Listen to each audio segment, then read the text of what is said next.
here's the updated policy. Some of the policies affect a certain employee, some do not, but this would be something that they would be made aware of. And, but we try to look at all of our policies every 2 years. Sometimes it's a little longer than that. And then any changes to those policies, and then we send out and say, here are the updated policies. So what would be the process, John, of updating employees in each department? So would you send an email to the directors or the managers of the department, and then they would hold their little staff meetings on Mondays or whatever? And, and here's a new guideline or update or whatever. Okay. And actually, I think policy updates go out to all staff, and then we get a read receipt or a little notification. I think Regina gets a notification and kind of keeps those to make sure that, you know, it's confirmed that folks receive them. Okay. Any other questions? No. So we have a motion and support. All those in favor say aye. Aye. All same sign, motion passes. Information securities policy, and the motion is to approve and forward to the Board of Commissioners the revised information security policy for review and comment. Second. We have a motion and support.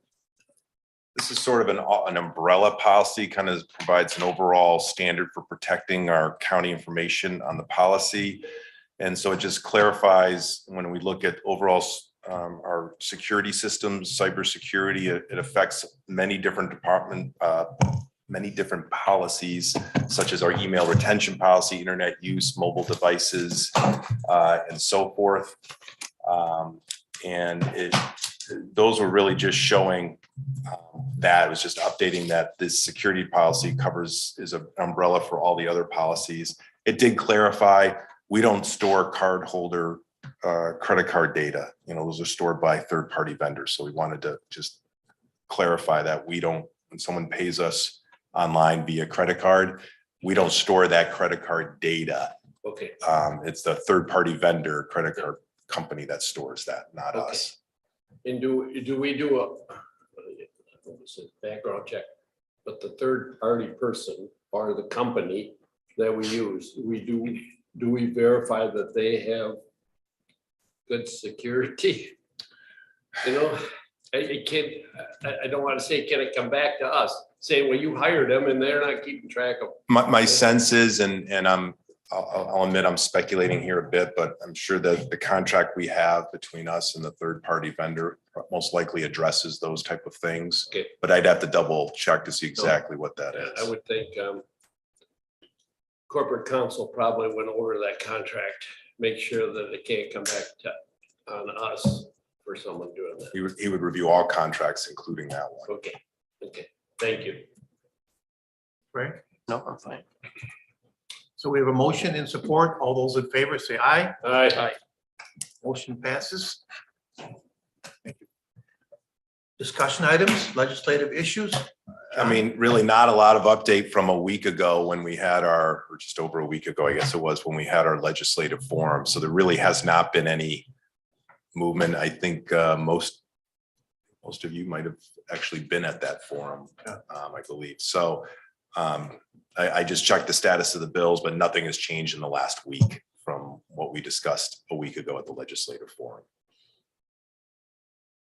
Okay, thank you. Now, John, are you able to, I'm sure you're able to, will you explain to me in second grade terms as to what we mean by road patrol funding? So we receive funding from the state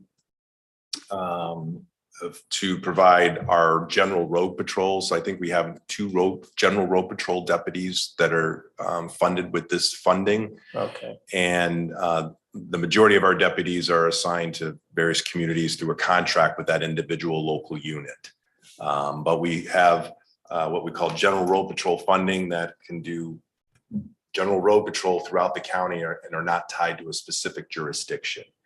And so this funding has been a little bit volatile. So right now I believe it's $10. If you get a ticket, $10 of that ticket goes to help support this fund. It goes into a fund that then is distributed to the sheriff's offices around the state to provide funding. this would dedicate $15 million from the liquor tax towards this secondary road patrol funding. And the Michigan Sheriff's Office feels that this will be a more stable source of funding for road patrol. And I believe over the years, Karen may correct me if I'm wrong, I think we used to have 4 road patrol deputies. We're down to 2.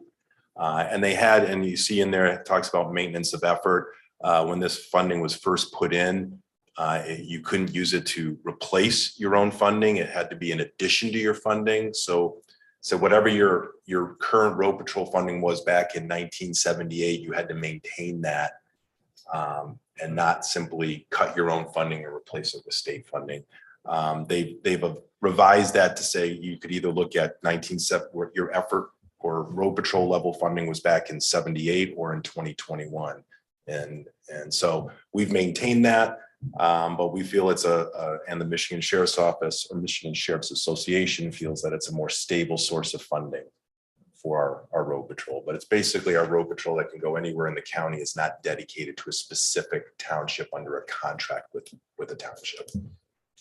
So then 2 of our deputies are considered road patrol and they're strictly funded by the state, basically. Okay. But the other folks are supported by Ottawa County taxpayers. Yeah, so, someone that's in, assigned to the Allendale Township is funded through a contract that we have with Allendale Township. And we standardized those contracts a couple of years ago to have an average price for a deputy, a sergeant, and so forth. And then we charge them accordingly. What Steve said, that some of the counties out there, this is their lifeline. Yeah. Like at night patrol or something, they don't have nothing going out there. Yeah, there's many, I can tell you other counties that might have 1 deputy on the road all, for the night shift. And so if there's a big incident, there hopefully the state police is around, or maybe there's a city around where the city police could come out. And, not to say, and the sheriff can speak more intelligently than I can, but if we have an incident, he won't hesitate to pull in deputies that are assigned to Allendale or Zealand or whoever to respond to that incident if the need arises. Anything else, John? No. Hey, John, any update on the health, mental health proposals out there at the state or at the Senate or at the House? Are they still in the stands? Not since nothing's changed in the last week. Right now, they don't yet have enough votes in the Senate to pass Senator Shirkey's bills. We're not confident that will remain that way. Right. We think being at the Senate Majority Leader, he'll be able to find the votes, including maybe even from our own senator, to get that to pass, frankly. What'll happen in the House is a different story. And the governor has been very quiet on this whole, talking to Bob DeVries, no one really knows where she stands on this particular issue. So whether she would, if there was a bill that went to her, whether she would sign it or veto it, no one knows at this point. There's a bill on the House and there's a bill in the Senate. Yeah, so the bill in the House is Whiteford's, Representative Whiteford's bills. And we've provided some input where we think we're opposed to those, but we've provided some input where that could help and or be improved. And we'll see where that goes. I think we're thinking that Senator Shirkey's bills will probably move first just because he's the Senate Majority Leader. Yeah, but I think it's going to have a problem in the House. But again, then Mary's bill is going to have a problem if it gets to the Senate. So I don't, this whole business or getting a third party in it, this is not going to go away this year. I mean, even if it gets to lame duck and it fails, in 23, somebody's going to bring it up again. So, yeah. And then you'd have all that Medicaid revenue going to private insurance companies that are looking to make a profit and not really providing the services to those that most need it.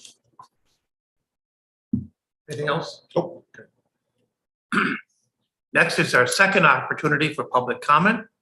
Again, if you state your name, address, and limit your time to 3 minutes. Anybody for public comment? Seeing none, motion to adjourn. So moved.